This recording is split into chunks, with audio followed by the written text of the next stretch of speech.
and therefore the purpose of this morning is to focus on David Cameron's visit, how it went, what came out of it. I'd like to make a few comments to start with about the visit, and then to take perhaps 2 or 3 questions, something like that. And I'm going to stick to the visit and just the visit. David Cameron came to Pakistan as the first head of government visitor to the new government here in Pakistan because of the tremendous importance of the relationship between the United Kingdom and Pakistan for him, for us, and we hope for our Pakistan counterparts. The message of the visit was an expression of confidence by my Prime Minister and by my government in this country's future.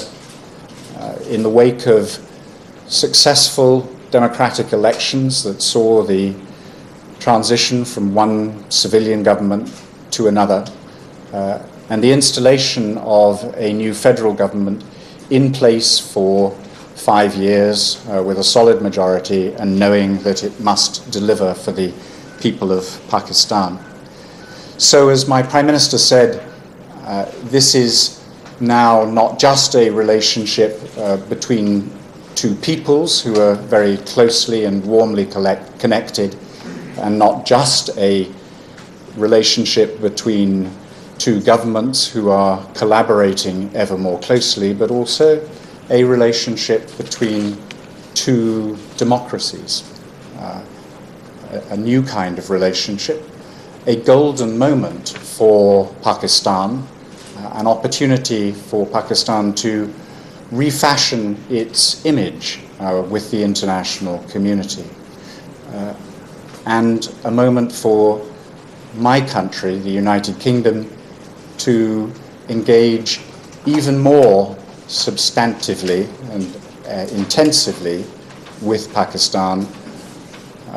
The two Prime Ministers spoke, in fact, of doing intensive cooperation as equals, for mutual progress, prosperity, and security. So the visit had a very practical focus. It was not just about expressing confidence in the future, but also about putting in place steps that would make that future better. It included a new and more ambitious target for trade between the two countries. It included interaction with business leaders to encourage investment in both directions, Pakistani investment in the United Kingdom as well as British companies investing here in Pakistan. It reconfirmed the framework of the bilateral relationship, the enhanced strategic dialogue. It, of course, placed a lot of emphasis on the work we are doing together to transform education here in Pakistan. There was discussion about the regional situation. My Prime Minister had just come from Kabul, so there was in particular discussion about the way forward on Afghan reconciliation and on Afghan-Pakistan relations. There was a commitment from the British side. Please turn off your phone, thank you.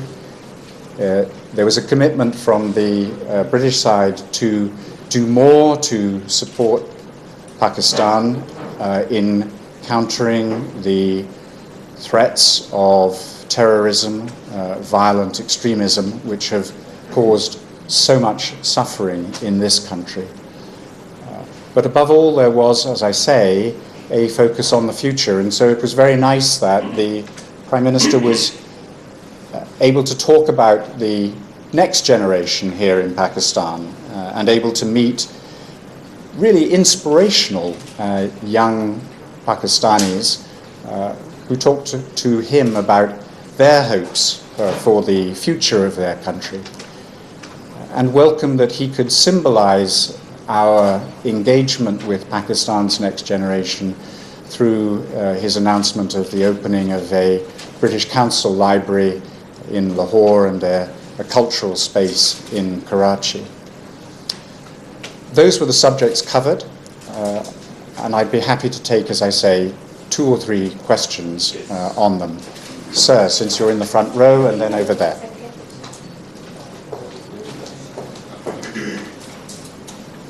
Thank you, Mr. High Commissioner. Yes. Yes, thank you, Mr. High Commissioner. So you talked about Prime Minister's visit to Kabul that he came on Kabul. So would you tell us something more actually? What was discussed in connection with the situation in Afghanistan between 2 leaders, exactly with regard to the security situation, and what was basically key points and things which both leaders discussed as far as future of reconciliation and peace process is concerned? And second part of the question, there was huge demonstration outside Deputy High Commissioner office in Karachi. That is part of the British High Commission and part of the British government by the